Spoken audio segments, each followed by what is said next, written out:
Ma'am Ruth, so ito po yung request mong automatic shooter thread. So yung paglalagay ng sinulid, na tandaan mo po siya, may arrow po yan. Ayan po siya. Okay, lalagay lang po natin ng ganyan ng maayos yung sinulid natin. So ito na po siya. Kailangan po palagi pong naka green po yung ating ilaw. So ito po siya ma'am, sasalpak natin ganyan.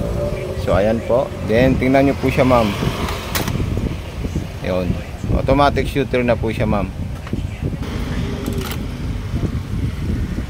Okay po ma'am Ruth, so ito po siya.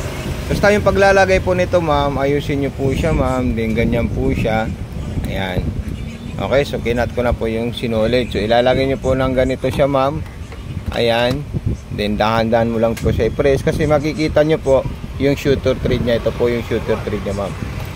So ayun po siya ma'am. Then kukunin lang natin yung sa likod. Okay, so yan, perfect na po siya ma'am. Yan.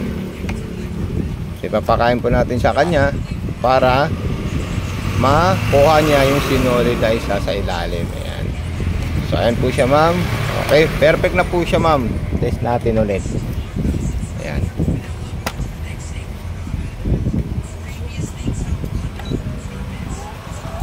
Okay. Okay po ma'am, salamat po ma'am.